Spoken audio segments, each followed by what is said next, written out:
Hello everyone, myself Vinay Kumaram. I'm pursuing PhD in physics. So in this particular YouTube channel, I'll be teaching physics, chemistry, and mathematics starting from 8th standard till 12th standard. So if you want to learn physics, chemistry, and mathematics, then please do subscribe to my channel. So in my previous video, I was explaining about the exercise 8.1 questions which were there in 8th chapter of 9th standard mathematics, that is on quadrilaterals. So after exercise 8.1, we have midpoint theorem. So that midpoint theorem, that is theorem 8.8, and we have theorem 8.9 that we will be looking into in this particular video. So now we will be looking into midpoint theorem, that is theorem 8.8 in this particular chapter. So first, before going into this theorem, we will look into the statement of this particular theorem. So I'll just write the statement of this theorem. The line segment, the line segment joining the line segment joining the midpoints. So the line segment joining the midpoints of two sides of a triangle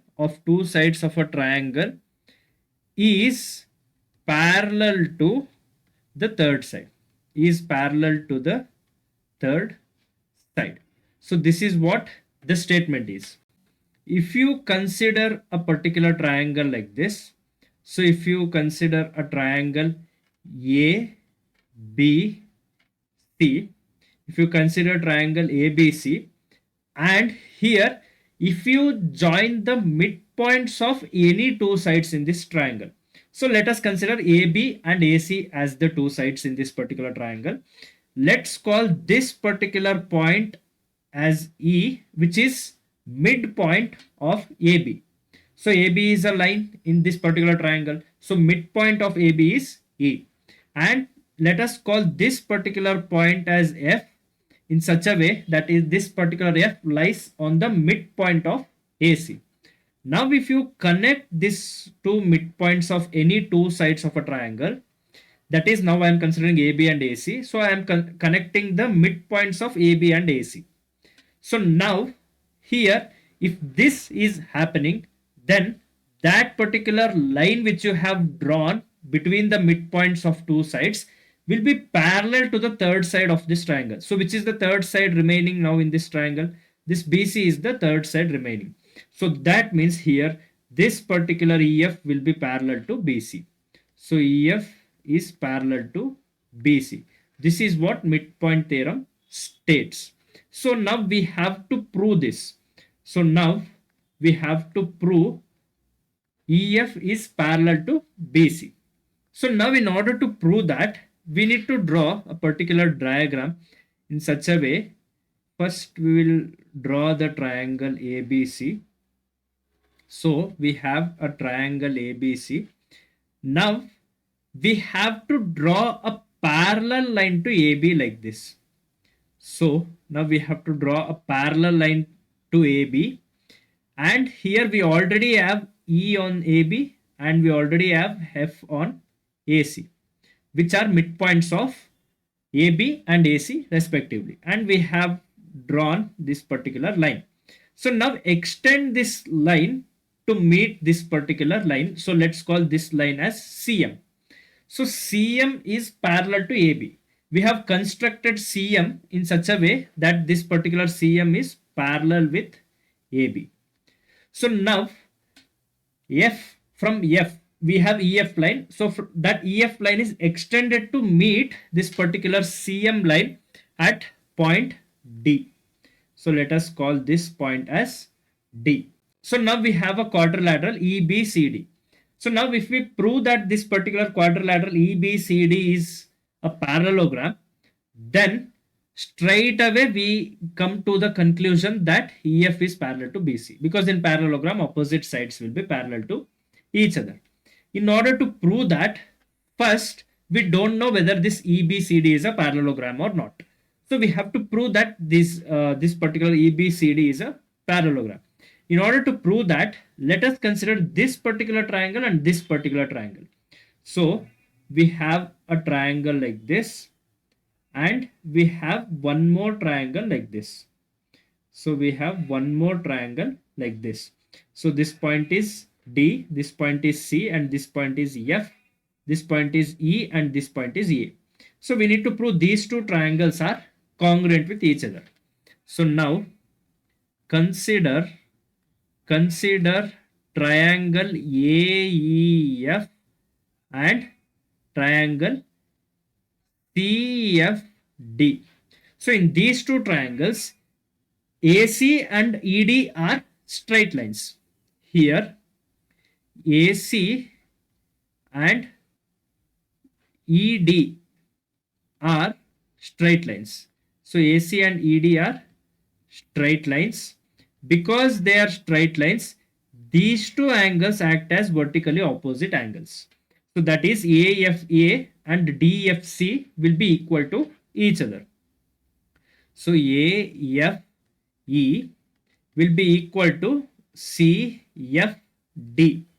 This is because they act as vertically opposite angles. So these two angles act as vertically opposite angles. So now we have proved one angle in these two triangles are equal. We will consider this particular angle and this particular angle, that is AEF and FDC. So that is this particular angle and this particular angle we are considering. And remember, this particular CM line and this particular AB line are parallel to each other. We have constructed CM in such a way that it is parallel to AB. So that means here AE is parallel to CD. So since AE is parallel to CD, this ED acts as traversing line. So that means these two angles will be equal to each other because they act as alternating angles. So AEF is equal to FDC. This is because they act as alternating angles. They act as alternating angles. And how these two angles act as alternating angles? Because here we have constructed CM in such a way that it is parallel to AB. So AE and CD will be parallel to each other. So now this particular side and this particular side will be equal to each other because the F is the midpoint of AC. So in this triangle, F acts as midpoint of AC. So that means AF will be equal to FC. So here AF is equal to FC. This is already given in the theorem. So in theorem, we already stated that any two sides we have considered in the triangle, any two adjacent sides we have considered in the triangle, and we have connected the midpoints of those two sides. So this is already established in the theorem. So that means here already it is given. AF is equal to FC. So now according to AAS theorem, so therefore according to AAS theorem, so according to AAS theorem, here triangle AEF is congruent with triangle CFD. So since triangle AEF and CFD are congruent, therefore here this particular side, that is AE, will be equal to DC. So AE will be equal to DC, that is this particular side AE will be equal to DC. And we already know AF is equal to FC, so AE is equal to DC. And here EF is equal to FD also. So here therefore AE is equal to DC and EF is equal to FD. So these two we get because triangle AEF and triangle CFD are congruent with each other. So now we have AE is equal to DC, and we also know that AE is equal to B. That is, this particular side is actually equal to this particular side because E acts as midpoint of AB. So that means AE is equal to BE also. So we know that AE is equal to BE because E is midpoint of AB. So E is midpoint of AB. So since E is midpoint of AB, here AE is equal to B. And we also know AE is equal to DC. So that means therefore BE is equal to DC. This is because AE is equal to DC. So since AE is equal to DC and AE is equal to BE, so therefore BE is equal to DC. So now we have got BE is equal to DC. That is, this particular line BE is equal to this particular line DC. So now we got BE is equal to DC, and here this particular ED and BC are two straight lines. So I'll just draw this particular diagram. So we have ED and here we have BC. So we have something like this. So we have a quadrilateral forming like this. So here BC. Now we have proved that BE is equal to DC. That is, we have proved that this particular BE and DC are equal to each other. So here, since BE and DC are equal to each other, and we can see that this particular BE lies on the edge of ED line and on the edge of BC line, and this particular DC lies on the edge of ED line and at the edge of BC line. So that means from this point to this point and from this point to this point, it is equal distance. So that means here BE is equal to DC means there is equal distance between ED and BC at this particular position and this particular position also.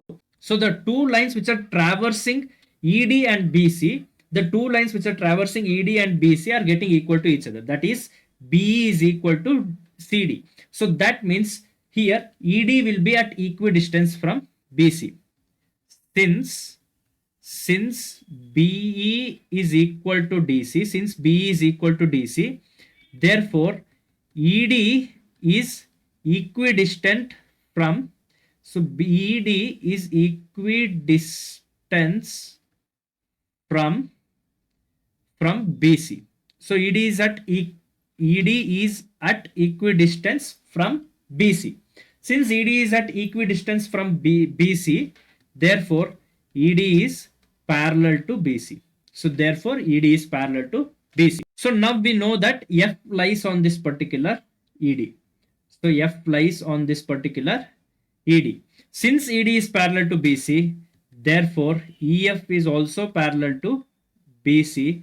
That is because F lie on ED. F lie on ED and ED is parallel to BC. Since ED is parallel to BC and F is lying on ED, therefore EF is parallel to BC. That means here this particular line and this particular line are becoming parallel to each other. So that is EF is parallel to BC. And in midpoint theorem, we need to prove that this EF is parallel to BC, and we had proved here.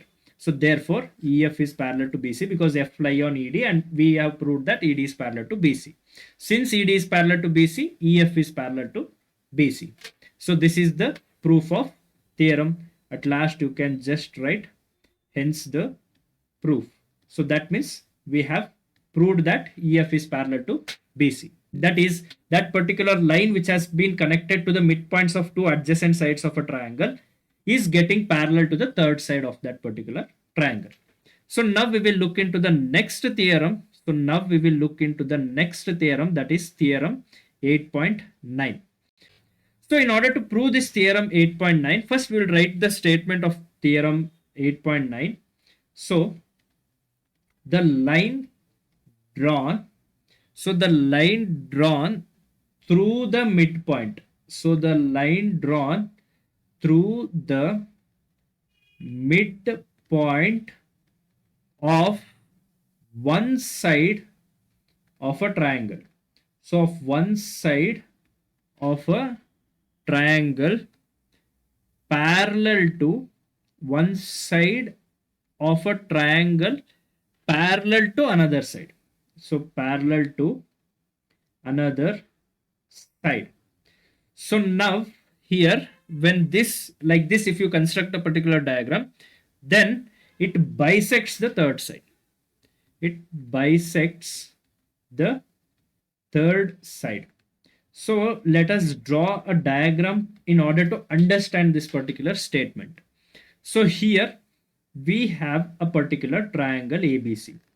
So let us consider a triangle ABC, and here we are considering one side of a triangle. Let us consider AB.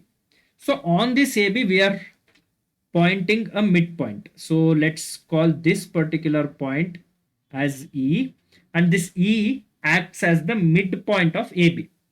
And now a line travels through this particular point. So a line travels through this particular point in such a way that this particular line is parallel to BC. So this particular line is parallel to BC. So now this particular line we will name as L, and here L is parallel to BC and it is traveling through point E. So now based on this particular data, here the third side is getting intersected by this particular L. So this particular third side, you need to prove that this is midpoint of this particular third side. That is, if you call this as F point, then you need to prove that AF is equal to FC. So here also we will construct CM. So here also we will construct CM in such a way it is parallel to AB. And this CM and L meet at point D like this. So now we have two triangles AEF and CFD, that is this particular triangle and this particular triangle. So consider, so now we are proving this particular theorem 8.9. So now we are looking into the proof of this particular theorem 8.9. Consider triangle AEF and triangle CFD. So here we already know these two act as vertically opposite angles, which we already know because AC and ED are straight lines. In previous theorem only we have done all these things. So here I'll just go on writing. So AFE is equal to CFD. This is because they act as vertically opposite angles. They act as vertically opposite angles. So here in this particular diagram, E is midpoint. So that means BE is equal to AE. So here BE is equal to AE. So BE is equal to AE. And here BE is also equal to CD. B is also equal to CD because here B is equal to AE because E is midpoint. So since E is midpoint of AB, here since E is midpoint of AB, B is equal to AE, and B is equal to CD because here line L is parallel to BC. We know that B and CD are parallel to each other. So here L is parallel to BC and also B is parallel to CD. So here we also know B is parallel to CD. And we also know that L is parallel to BC. So that means opposite sides are getting parallel to each other. So that means this particular line is parallel to each other, this particular line, and this particular line is also parallel to this particular line. And here BCDE is a parallelogram. So in parallelogram, opposite sides will be equal to each other. So that means BE will be equal to CD. So that is what I have written here. So BE is equal to CD because here L is parallel to BC, BE is parallel to CD. So opposite sides are becoming parallel to each other means here BE DC is a parallelogram. So that means here BE is equal to CD. So now we got BE is equal to, so here we have got BE is equal to AE. Let's call this as equation 1, and we also got BE is equal to CD. Let's call this as equation 2. This is because since B, so here since BE DC is a parallelogram. Why BE DC is a parallelogram? Here I have written L is parallel to BC and BE is parallel to CD. So opposite sides are getting parallel to each other. So BE DC is a parallelogram. So BE is equal to AE because E is midpoint, and B is equal to CD because BEDC is a parallelogram. So now here you can see LHS are becoming equal to each other. So therefore AE is equal to CD. This is because from equation 1 and 2. So from equation 1 and 2. So BAE is equal to CD. So that means this particular side is getting equal to this particular side CD. So AE is equal to CD. Now let us consider this particular angle and this particular angle, and we know CM is parallel to AB. So that means this particular angle acts as vertically, alternating angles. So here AEF is equal to FDC. This is because they act as alternating angles because CM is parallel to AB. That we have got by construction. So we have constructed CM in such a way that it is parallel to AB. So now we have got one side, one angle, and in the previous case, one more angle, that is vertically opposite angles are also equal. So that means two angles we are getting equal to each other and one side we are getting equal to each other. So therefore, in the next slide I'll write, so therefore according to angle side theorem, so according to AAS theorem, here triangle AEF is congruent with triangle CFD. Since AEF is congruent with triangle CFD, here therefore these two lines, that is AF and FC, will be equal to each other. So therefore AF is equal to FC. This is because triangle AEF is congruent with triangle CFD. So since AF is equal to FC, therefore F is midpoint of AC. So F is midpoint of AC.